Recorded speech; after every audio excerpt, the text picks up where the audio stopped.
Good afternoon, everyone, and welcome to today's APM webinar on insights on delivering projects and change in the creative sector. I'm delighted that Rachel Baldwin, Project Manager at the BBC, is joining us today. My name's Robert Allen. I'm the APM Branches Manager, and it's great to see so many of you with us today. I hope this finds you well. You'll find that you're on mute mode, but we're keen for your interaction today. There'll be a couple of polls along the way, so please contribute. Rachel is also happy to answer any questions at the end, so please submit this via your control panel, and time dependent, I'll put these to Rachel. I would personally like to say thank you to all the volunteers from the APM branches and the APM SIGs for all their efforts with making these webinars happen. This session will count towards your CPD and should last no longer than an hour. So Rachel currently manages a program which is providing new software and technology as well as transforming workflows for BBC journalists across the globe. I'm delighted that Rachel can join us. And Rachel, over to you. Good afternoon. I'm Rachel. I'm a programme manager at the BBC. And as Robert says, I'm currently managing a programme which is transforming the technology and the workflows used by our thousands of journalists globally. By improving the systems and simplifying the technical steps involved in making the news, we're really able to join up the efforts across teams, locally, nationally, globally, and break news much more quickly, syndicating content across all our services in multiple languages, on TV, radio, and online. 15 years ago, though, I was a documentary filmmaker, and you can see there in that second picture, that's me in the Caribbean filming for Channel 4. Never would I have imagined when I was stood there that I'd end up here. It was becoming a mother that changed my career path and really got me on a change journey of my own. By the time I had 2 small kids, I didn't want to be on the road all the time.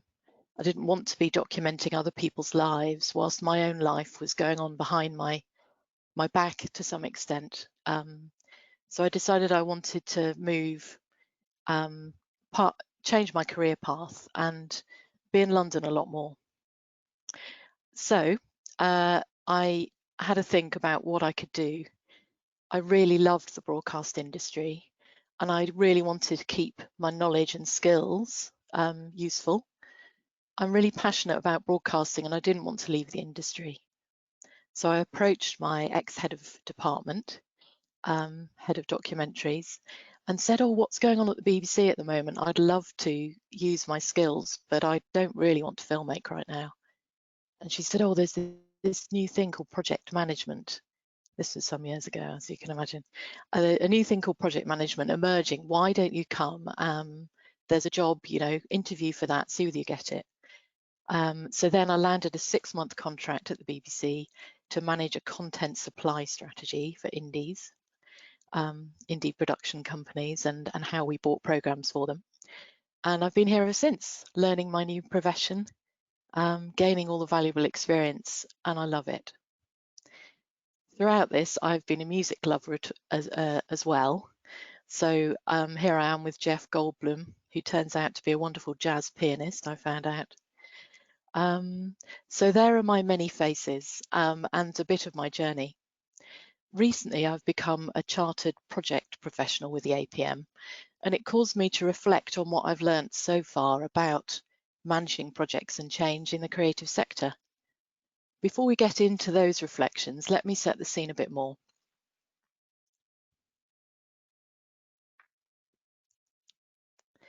For some, it might not be immediately obvious how project management techniques would apply in the creative sector. The most fundamental type of project is making content, so making programs on time, on budget, and to the quality our audiences expect. Many filmmakers and journalists don't really think so much about the process. It's instinctive, it's what they do, it's long established, but there is a defined process. And there are many other instances where project management techniques really add value in our industry. So here's the question, a question for you.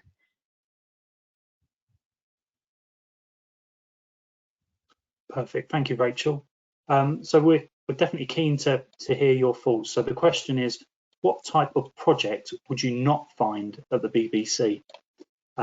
Operating model redesign, software delivery and implementation, supplier management strategy, major event delivery, the Olympics, for example, building projects and moves. I can see some answers are coming through. We've got over 120 people with us today, so I'm going to let it run for a little bit. I can see about 40% of the audience have got involved.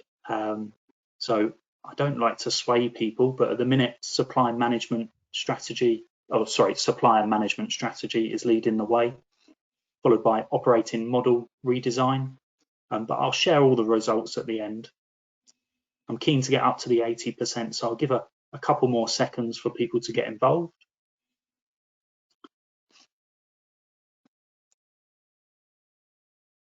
Perfect. So thank you everyone for getting involved.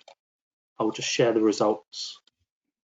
So the highest percentage at 41% is supplier management strategy. In second place is operating model redesign at 31%. It's tight between building projects and moves at 11%, with major event delivery at 10%, and just behind software delivery and implementation. So back to you, Rachel. Thank you. A bit of a mean one. That's actually a trick question, because all of those projects and more we'd find at the BBC.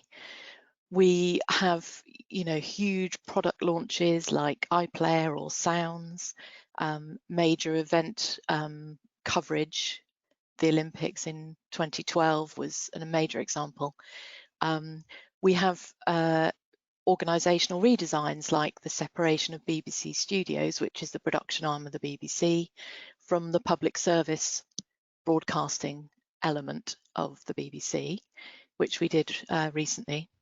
And also our new move to, our recent, a few years ago, move to Salford Keys, and more recently the election coverage. So a massive variety of projects and programs to get involved with in the creative sector. In the past few years alone, I've managed digital transformation in one of our divisions, the content division. I've overseen a team improving the operating model for BBC Three when it launched online.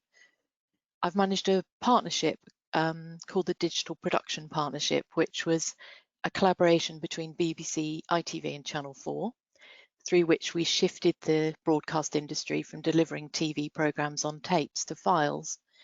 It was quite a technical undertaking, but quite a lot of change across the industry to get people really comfortable with that new way of working.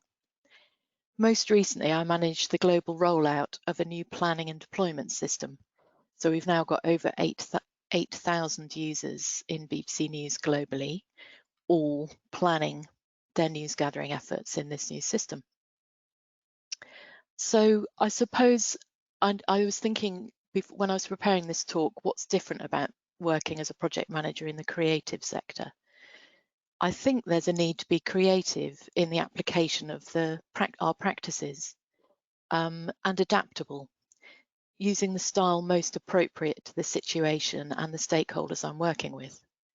We form multidisciplinary teams, and some colleagues have never worked on projects before. So I really take care to describe what we're doing in plain English and how we're going to approach delivery and change, and try and make sure that in plain English we focus on outcomes and benefits. Where are we trying to take ourselves as an organisation or a department, and what benefits will there be to the audience or to the organisation? What key steps are we going to need to take to get there? I tend to take a really collaborative approach and apply a real range of project management techniques, but in a very straightforward way. So apart from the variety, it's the scale and the complexity of the organisation which I love. It makes running big projects and programmes really challenging and rewarding. So I'm interested to know, how many employees do you think there are at the BBC? So here's the next question, and this one isn't a trick one.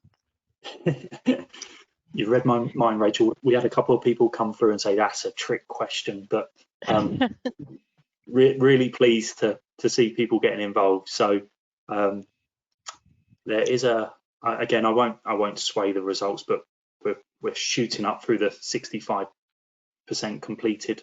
So we'll continue up to the 80, but there are two leading percentages at the minute. So I'll just give it a couple more seconds and then I'll share the results. But thank you everyone for getting involved. So the results are in. So it's near enough a dead heat between 22,400 and 38,400, both scoring around the 38-39%, 18,400 at 18%, and 64,000 has 6%. So Rachel, back to you. Great, so 38 point something % of you was spot on. It's 22,400 at present. The BBC is the 13th biggest public service employer in the UK, somewhere between Network Rail and the Home Office. So what have I learnt so far about how to deliver projects and programmes and make change happen? As I said, I was reflecting recently when I went through the chartership process with the APM, and I'd identified 6 key elements which I think are vital for success. I'll talk through each of these in turn. So the first key element is definition, definition, definition. Ask 6 people about a programme or a project and you're likely to get 6 different answers describing what is involved in that project and what it's setting out to do. That isn't a good sign. So actually defining clearly what your programme is there to do and defining it really tightly is critical. At the programme level, having a really clearly articulated vision for change is step number 1 really. And then a number of set priorities, key priorities that you set out again very clearly with some agreed targets and measures to know how you're getting on along the change journey. So here's an example from the BBC. Our new Director General, Tim Davey, started in the autumn and set out his vision, which is to maximise value for all audiences. He also very clearly set out 4 priorities: renewing our commitment to impartiality, focusing on unique high impact content, extracting more from our online platforms, and building commercial income. And there are measures and targets that we're all looking to deliver across the organisation as a whole. And like in any big change programme, you then sort of break your programme of work down into a number of projects. So for every project I work, overseeing, I really insist on a 1-page project initiation document. I want everyone to have a common understanding of all the key aspects of the project. So we share this 1-pager with anyone involved or interested in the project. People are so busy, I like to keep things really simple. So there are really key sections to this template: the objectives, who's involved in the project, how it's organised, what's in scope and what's not, the outputs that project will deliver, and some details of the governance, the timescales and dependency risks, etc. So we obviously have fuller definition documents for projects and programmes and business cases in many cases. So those are really quite lengthy and only those very closely involved get to see those. But for those, the wider audience, I always think it's really good to summarise on a page. The second key element for success is fierce prioritisation. So when I'm thinking through a programme, I look at what benefits we're setting out to deliver, and I set in my mind, I get really clear on how each of the projects will come together to deliver outcomes, which will then translate into benefits. And I work with this template to focus minds on outcomes and benefits rather than simple activities or outputs. So prioritising activities that produce the biggest benefits earliest is what I call prioritising fiercely. Then I tend to create a plan which shows how we're going to deliver. As I mentioned, prioritising those activities that will deliver the most benefits earliest, and integrating the change activities and the comms plan. This is just an example. I've taken out some of the detail, but just an example of sort of plan I might show at a steering group monthly. The aim also is to demonstrate success early, both to the steering group, you know, so that we all gain confidence together, but also to those watching on from across the organisation.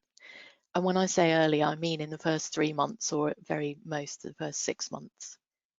We might pilot something or an experiment, create an experiment to just try something on a small scale to try and demonstrate success, you know, in a micro way. And in my plan, I tend to try and demonstrate success every 6 months. So really have some sort of shareable story every 6 months to show how we're doing and how we're transforming, and for people to gain confidence in our work. So prioritising fiercely, we can't do everything. Let's just do the important things first, the things that can have the most impact. And things don't stay still. As we all know, to our cost at the moment, things change. Who could have predicted this global pandemic? But even in normal times, corporate strategy changes, there's changes to the competitive landscape, there's technology emerging in every industry, really. So plan to reprioritize frequently. I always have a really clear governance structure which helps prioritize what we're doing, keep us aligned with the corporate priorities as they unfold. We have checkpoints, normally a monthly steering group, where we review progress against that plan, unblock any issues and tweak the plans in light of the reality we find ourselves in, and also manage risks so that we can avoid issues emerging. Particularly barriers to adoption that have sprung up or have become clear, or any resistance to change. We can reprioritize activities to sort of meet those things head on, and really try and engage with people to explore what those barriers are and what the resistance is, so that we can help move things forward.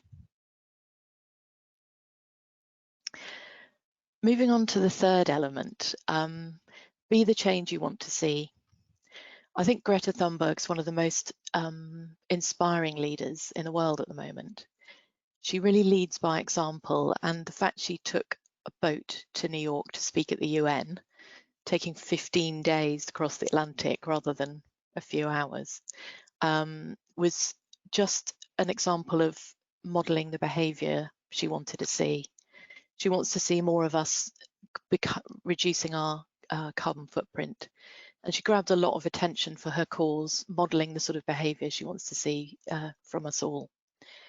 I just think that's a really brilliant example. So leaders of change need to own their vision, really talk to it, actively advocate for it, and model change. And as those of you who are parents know, kids do what you do rather than what you say, and that's just human nature. So we need to be the change we want to see. If you want to encourage the use of data to inform decision making, then use data in your team meetings or in your steering groups to inform decision making, and that will, you know, just set the tone. The other thing is having change modelled at various levels of the organisation. People are many times more likely to follow their immediate manager's behaviour and direction than some message from a distant senior leader. I suppose partly because their immediate manager holds the keys to their career progression at the moment, but it's also more about the frequency of the engagement that you have with your current manager, your team, And if you see them changing how they do things, you're more likely to adopt that. But it isn't just a sort of top-down modelling that is required for successful change. I really like this particular model that for me sums up that change is a social movement. This is a model from Change First. It really struck a chord with me when I saw it a few years ago. It's people-centered implementation, and I think I would say that change is a social movement. We need to mobilize people to change their behavior. So we need change activities at the organizational level, which is represented in the top half of this diagram, and at the local level in the bottom half. So starting in the blue section there and working round, we need a shared change purpose, going back to that vision, some sort of burning platform and a visible solution so that we know we need to change and we've got some sort of solution being proposed to us or a new way being proposed. We need effective change leadership. The modelling new behaviours and ways of working we've mentioned, some informal influences, harder in a global pandemic when we're not running into people each other at the lifts or over the coffee or the water cooler. That informal influence is probably done around the edge of Zoom meetings at the moment, but so some sort of proper change messaging, but also informal conversation, talking through the vision and what we're trying to achieve.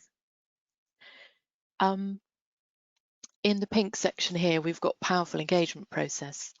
That's really about involving as many people as possible in designing the change, keeping everyone informed about the change, giving people the training they need to have confidence in the future model, and rewarding and incentivizing changed behavior, calling out when people are doing things well in a new way. At the local level, in the orange section here, we need to create a network of change agents. Line managers are a good example, or groups from across up and down the hierarchy. It doesn't need to be a top-down thing at all. A network of change agents from across the organizational area that you're working with, who you then support. Change professionals, support them with change messaging, tools and techniques for changing people's ways of working. And then we get into the red and purple sections, which are really focused on the individual, who need a strong personal connection to feel the imperative to change and that the proposed solution is viable. If people are saying, oh, we need to change, and they don't think the solution, perhaps a piece of software, is going to work for them in their particular role, then they're going to feel quite resistant and fearful of change. But actually, if you can work with them to ensure the solution is viable and iterate it if necessary to make it viable, then that's a really key part of creating this change movement. And then finally, we need to help people sustain their performance. We're all really familiar with the change curve.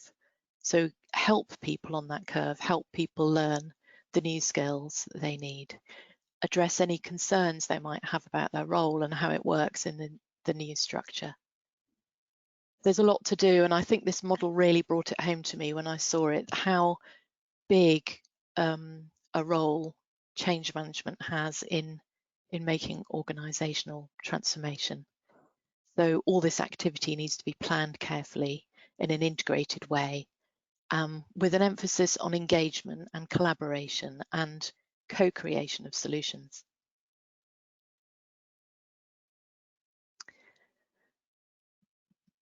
So I suppose I would say this because I'm highly involved in software development projects and technology rollout, but putting the voice of the user at the heart of any program, I think, applies really very broadly across beyond technology into any change program.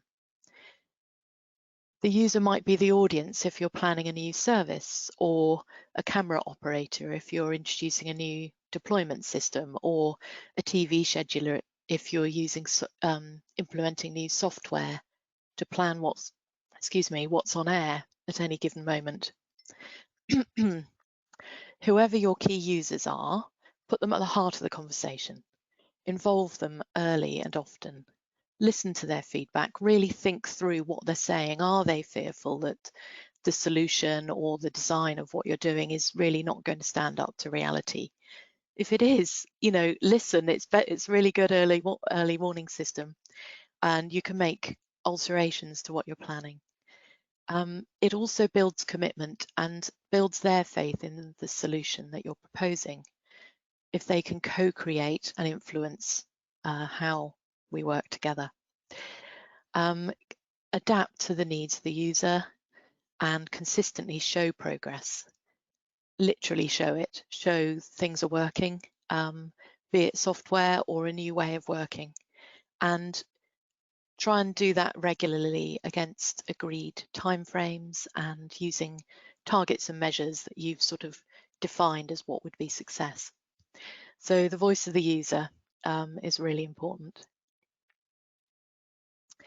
And then finally, test, learn and adapt.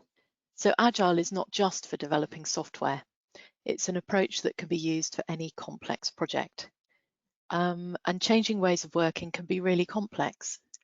I've got some very inspiring colleagues in News Change who use an Agile approach to changing ways of working and developing new processes. So none of us know everything when we start trying to redesign how we work.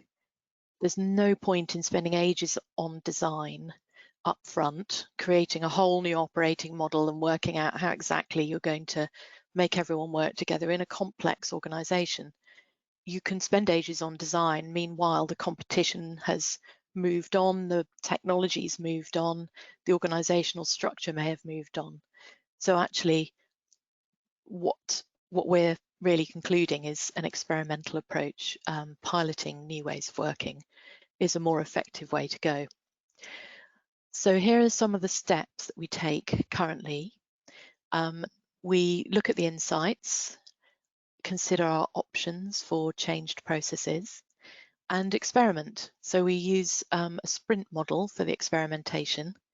So 2-week cycles, set out a sprint goal at the beginning, agree what the success of the sprint would look like at the end, what would the success metrics be, try the new process out as the team, get the team that is piloting this new way of working to try it out. After 2 weeks, reflect in a retro together on what's been achieved, whether anything needs improving, and then adapt the process for the next sprint and repeat that process until that, after a number of fortnights of effort, you've got to a point where there's a really good way of working. Share that success, demonstrate it, share it across the organization, and then roll it out more widely. So yes, as I say, to recap, the 6 key elements for successful project and project delivery and change and transformation in the creative sector, for me are definition, definition, definition. Prioritize fiercely. Be the change you want to see. Recognize that change is a social movement that needs work both at the top and at the grassroots of the organization. Put the voice of the user at the heart of any project and use a test, learn, adapt or agile approach to business process change rather than upfront design and very detailed design and then implementation. So I'm now really interested to hear from you in your sector, from your experience. What are the most important success factors for making change happen? Excellent, thank you, Rachel. So people are already voting before I've had a chance to put it out there, so that's really good. So thank you everyone for getting involved. Again, I'll share closer towards the end so I don't sway anyone. But yeah, the votes are definitely coming in very quickly. We're shooting past the 60%. So thank you everyone for participating. It's reminiscent of Strictly Come Dancing, waiting for the audience results. Yeah. Hopefully we don't get a 7. But let's No. saying that in Strictly, that's not a bad score these days. Yeah. So we've gone past the 80% mark. So we're definitely getting some good feedback. So what I'll do is I'll bring that to a close and just share the results. So thank you everyone for participating. 36% is putting the user at the heart of the project, followed by 33% people-based approach to change, 23% leadership modeling change, and finally on 8%, the agile approach to change. So Rachel, back to you. Thanks, that's really interesting, isn't it? I think it's really well established having the user at the heart of the project, and so valuable, isn't it? And we feel like the agile approach to change management is a sort of emergent thing. So perhaps that 8% may expand over time as people try that approach more often. But it's certainly something that we've seen work really well.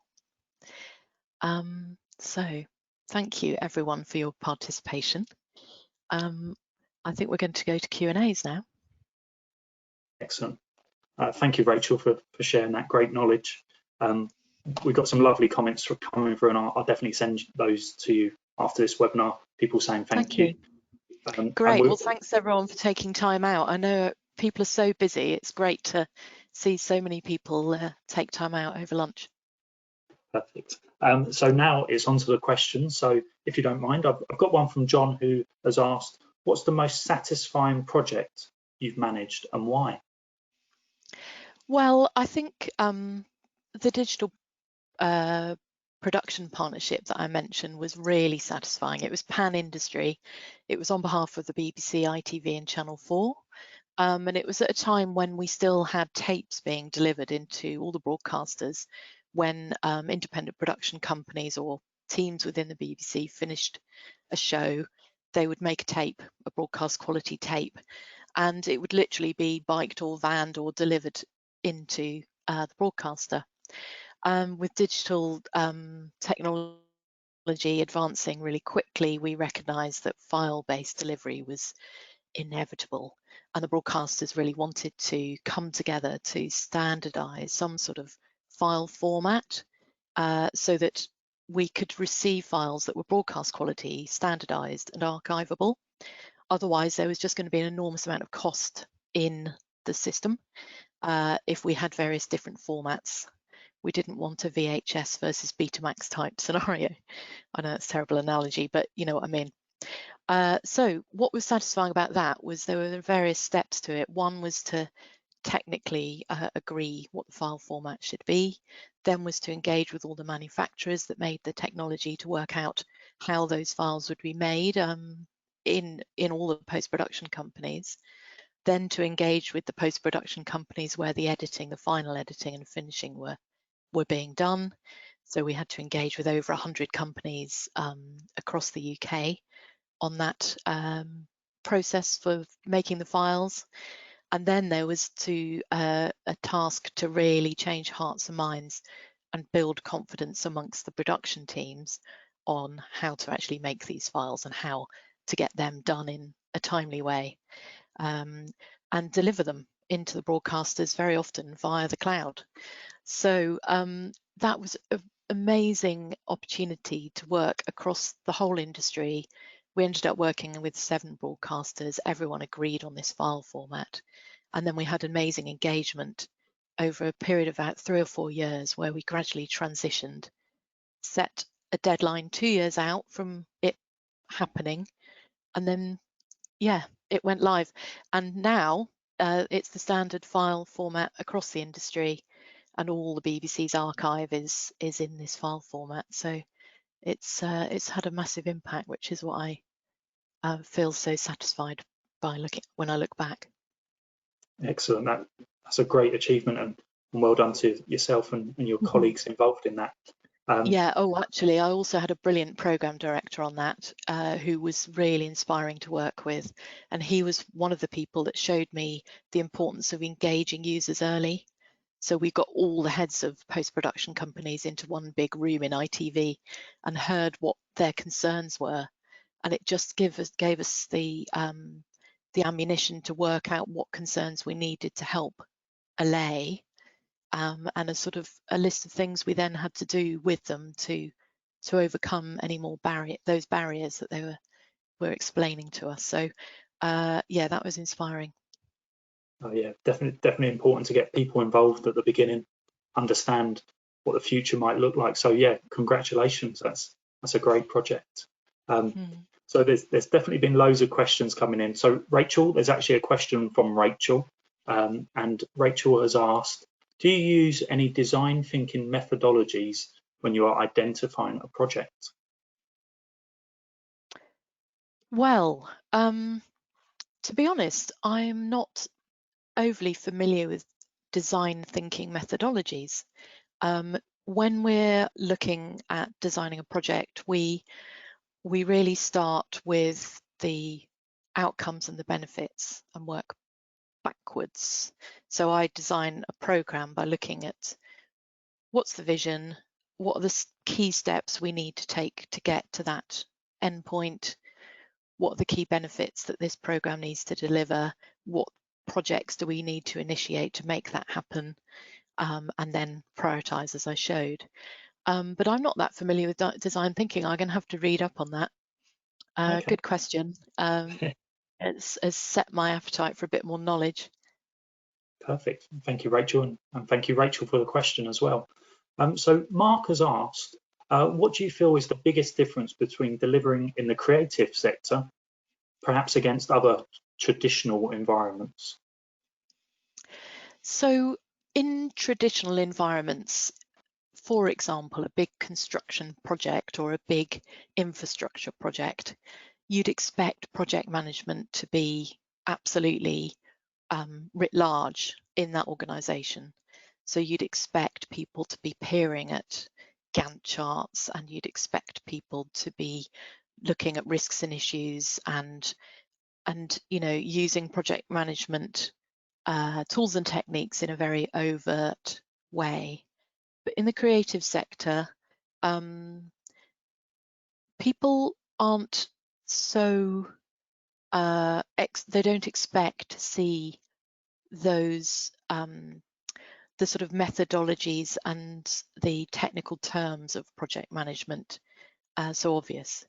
So we tend to absolutely use all the rigorous methods, the definition documents, and all the techniques that we've learned through managing successful programs and Prince2 and Scrum Master, etc. But we do it in a way that is very accessible to those that perhaps aren't familiar with project management techniques. So we have to communicate with our stakeholders in plain English, jargon, what we're doing, and really win their heart to taking a sort of a step-by-step approach to delivering things. So it's sort of shifting mindsets towards project management techniques almost by stealth sometimes, because actually we need to engage the stakeholders where they are. We need to go to them to some extent to sort of give some structure and give some rigor and ensure delivery and ensure benefits are delivered and ensure change happens. But we're sort of often taking them on a journey with us, showing them how this project management techniques can help. And we don't use the word Gantt chart. We tend to have a plan, and we don't use all the Prince2 methodology, for example, or the Agile methodology. Those words quite so often.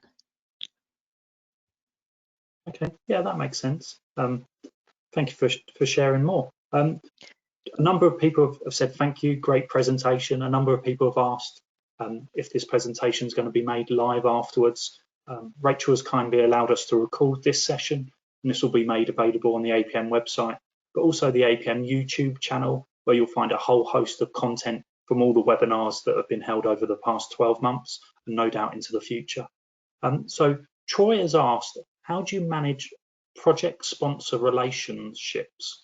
And Troy has said, I find this requires specific one-to-one pit stops beyond normal stakeholder management / governance. Have you got anything? Yes, I couldn't agree more, Troy. I think there is it's quite an exposed role being a project sponsor, isn't it? Or a program sponsor. So you're there really accountable for the delivery of project or program. And therefore I do tend to take a quite well, intimate's the wrong word, but I do take a very sort of careful approach to work closely with the project sponsor. When I'm establishing a program, I tend to have weekly meetings with that person, generally on a Friday, ideally face-to-face, though that's not possible at the moment, where we just really sit and consider where we've got to and what our next key moves are. And that's very much a planning the campaign type, planning the social movement type activity. So yeah, it is all about one-to-ones with the project sponsor or program sponsor initially. Also, someone that hasn't been a program sponsor before, really ensuring they're clear on what their role is, what their responsibilities are, and how I can support them and the team can support them to deliver. So sometimes it's taking people from first base really into project sponsorship. Naturally, the really big programs of transformation and change or delivery in the BBC have hugely experienced program sponsors, program directors, but those that are starting out, I do take quite a sort of coaching approach, I suppose, to bring them into how we do this. So yeah, one-to-one time key. Yes, no, certainly agree with that, and especially in the challenging times we find now, obviously putting the person first and making that time for people. Totally support that. Ram has asked, what have you learnt from newcomers, potentially like Netflix, for example? Well, loads. I think what's lovely, what is also very important, is the BBC is despite the arrival of newcomers, continuing to serve all audiences in the UK. So, you know, across a whole year, last year, we got 91% of the audience using the BBC every week.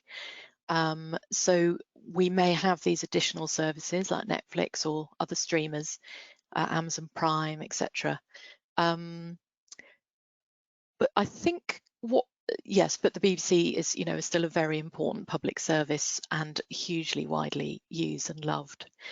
What have we learned from the streaming services? One is content discovery is really key. So, you know, Netflix, from my personal opinion, makes good thumbnails, there's good navigation, you can see a lot of options on your screen. So I think maximizing the impact of our images on iPlayer and enabling people to navigate through our content really easily is key. And I think the other thing is that we are operating on a global scale with streaming of video being so relatively easy now. Most of us have got good broadband and tellies that can take streaming services. It just means that the BBC are competing for people's time on a global scale. So we really need to cut through, and that's why Tim Davey, our new DG, has asked us to really concentrate on maximising the high impact content that really is going to grab people's attention in quite a crowded environment. Excellent, thank you for sharing. Pleasure. Ashley has asked, well, first started by saying, hi Rachel, thank you so much for your time today, and then said the projects you lead on and have been involved in by the BBC sound fascinating. Regarding your work with digital transformation, pardon me, which technological tools, examples AI, machine learning, mobile, cloud, Internet of Things, etc., did you find most instrumental in a successful rollout? So there's a tool, a system really that is absolutely fundamental to what we're doing, and we've just finished that global rollout I mentioned earlier, which is enabling transparency. And I think transparency to help people operate effectively is really important. So I'll tell you a little bit more about that. It's called Wolftech, and it's a new planning and commissioning tool. It's a system where you can decide to cover a particular news story, deploy crews and correspondents and equipment to that story, and effectively create a story in this system, which everyone across the news gathering organization can see. And so it's cloud-based, it live updates. So at any given moment, we can see where all our journalists, where all our crews and correspondents are, what they're doing, what they're working on. And that is absolutely fundamental, because it means people in TV teams can collaborate with people in digital content creation teams, be it for online or for social, and radio teams. And also you can have collaboration between local news gathering teams, national and global teams. So we've got over 40 international bureau gathering news across the globe. So suddenly we've got this tool in the cloud, which is really secure and really powerful, is updated live by all those deploying crews to gather news, and is enabling that sort of collaboration cross-platform in real time to create the sort of the most the biggest and most effective range of news possible. So cloud-based working is really key for us at the moment, and having systems where we can collaborate and be really effective with the license fee that we're collecting. We want to make best value for audiences. So yeah, cloud-based working massively important right now. Excellent. Thank you for sharing, Rachel. And actually, I hope that helps with your question. I've just seen Scott has just posted one link to your previous answer, so I'll try and tie it in. But Scott has asked, how do you personally manage reporting within the BBC? There seems to be a massive shift in mentality towards this single pane of glass for data analytics. Has the BBC begun looking at ways to automate project reporting? Automation, yeah. So we have got a really established BBC PMO, which is excellent, and we have established ways of working across the organisation, which is great. We've got an online system. We call it Project Tracker, and it is a reporting tool. So we've got a live system already, but I tend to find that I need to do a number of different reports for different audiences. And as I've said, we need to, I try and tell stories with my reporting. So some people need reporting that's really detailed about a particular project in order to inform a particular set of decisions. And so they would have automated updates about that particular project through this system. Other people, perhaps the director of news, might want to know whether at a high level we're on track to deliver all the technology that we've promised to enable transformation of that division, in which case I would present a sort of one-page roadmap of what's delivered with a little dashboard of what is at risk, perhaps. So I do believe in automation. We have tried various systems and tools to aggregate roadmaps across our division. And that has had some success in the sense that you can have nested plans, the high level plan with a couple of levels of detail that you can then hide. But I think generally people in senior roles like bespoke reporting for a particular purpose. So I tend to spend a little bit of time giving them something that is particular. So yes, it's about storytelling and it's about the audience as ever. So automation doesn't always work for us. Okay, thank you for sharing. Pleasure.